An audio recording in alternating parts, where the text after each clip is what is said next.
warahmatullahi wabarakatuh. Kami dari kelompok 7 mendapatkan tugas tentang model pembelajaran 4D. Model pembelajaran 4D itu dibagi menjadi 4 bagian. Yang pertama pengidentifikasian, yang nomor 2 perancangan, yang nomor 3 pengembangan, yang nomor 4 penyebaran.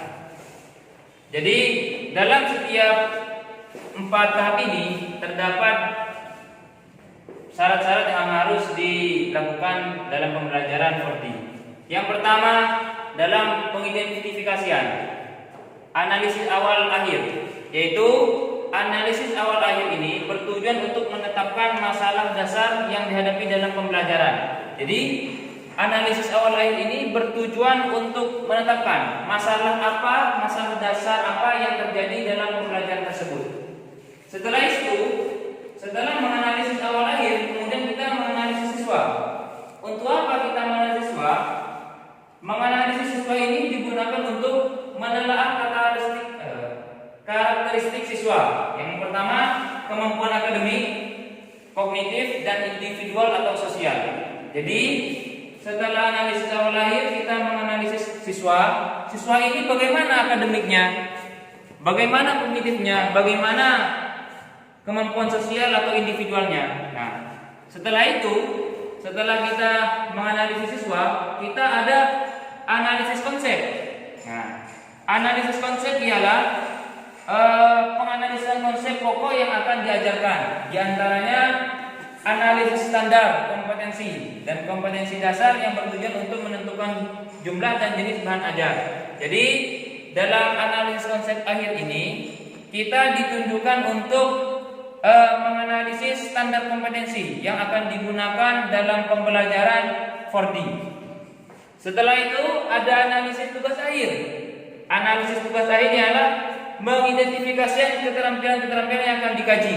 Jadi analisis tugas akhir ini untuk mengkaji keterampilan-keterampilan pada saat pembelajaran 4D. Setelah analisis tugas akhir ini diselesaikan dan analisis konsep diselesaikan, maka kita akan menemukan sebuah spesifikasi tujuan. Apa spesifikasi tujuan? Spesifikasi tujuan adalah perumusan tujuan untuk menerangkan hasil dan analisis konsep dan tugas untuk menentukan perilaku objek penelitian. Jadi spesifikasi tujuan ini mempunyai atau dihasilkan dari analisis konsep akhir dan analisis tugas akhir, sehingga kita mempunyai spesifikasi tujuan. Nah, setelah kita pengidentifikasian selesai, maka kita kemudian ke perencanaan. Dalam perencanaan ini ada 1, 2, 3, 4. Ada 4 syarat. Yang pertama, penyusunan tes. Nah, penyusunan tes ini yaitu adalah hubungan antara tahap define dan desain disusun oleh spesifikasi tujuan pembelajaran dan analisis siswa. Penyusunan tes ini adalah hubungan antara yang pertama dengan yang kedua. Jadi ketika selesai pengidentifikasian, maka kita beranjak ke perancangan. Yang pertama dengan yang kedua. Jadi ketika selesai pengidentifikasian, maka kita beranjak ke perancangan. Yang pertama penyusunan tes. Penyusunan tes ini dihasilkan oleh pengidentifikasian yang sudah dilakukan oleh guru terhadap pembelajaran 4D. Yang nomor 2, pemilihan media. Pemilihan media digunakan untuk mengoptimalkan penggunaan bahan ajar dan dalam pengembangan bahan ajar pada pembelajaran di kelas. Jadi pemilihan media ini digunakan untuk penggunaan bahan ajaran agar sempurna dalam pembelajaran 4D. Yang nomor 3, pemilihan format. Pemilihan format ini untuk merancang isi pembelajaran, pemilihan strategi, pendekatan, metode. Dalam pemilihan format ini kita selaku guru diterapkan untuk memilih berbagai macam metode, contohnya metode, terus strategi, strategi pembelajaran, dan yang lain-lain. Jadi itu terdapat dalam pemilihan format. Yang nomor 4 yaitu perancangan awal. Perancangan awal dikerjakan sebelum uji coba dilaksanakan. Nah, ini rancangan awal ini digunakan untuk kedepannya terhadap pengujian awal dalam pembelajaran 4D. Yang nomor 3, tahap yang nomor 3 yaitu pengembangan.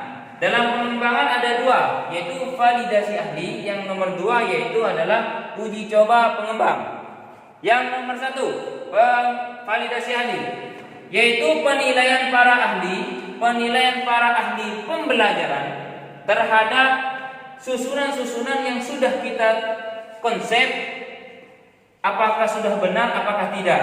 Nah, jadi itu penilaian dari para ahli-ahli model pembelajaran. Yang nomor 2 yaitu uji pengembang. Uji pengembang apa?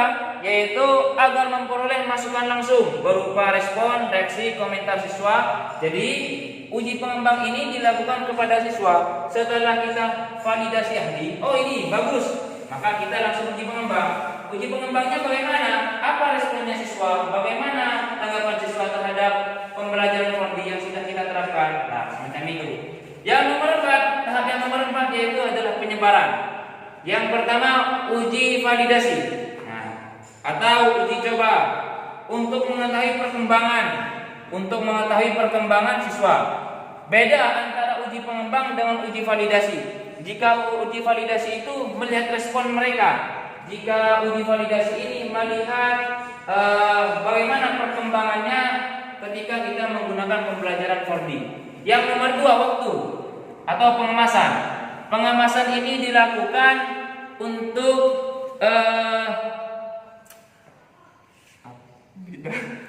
nomor 2 yaitu pengemasan atau waktu. Pengemasan ini digunakan untuk menentukan waktu yang akan digunakan dalam pembelajaran 4D. Yang nomor 3, penyebaran atau pengadopsian. Penyebaran ini dilakukan oleh guru terhadap siswa, bisa dilakukan dalam beberapa hal. Contohnya menggunakan mading sekolah atau jurnal pendidikan sekolah atau majalah pendidikan sekolah. Jadi penyebaran ini digunakan guru untuk menyampaikan pembelajaran 4D tersebut. Jadi semacam itu pembelajaran 4D yang sudah saya sampaikan mempunyai 4 tahap. Setiap tahap mempunyai tahap-tahap juga. Jadi model pembelajaran 4D itu sangatlah bagus. Sekian dari saya.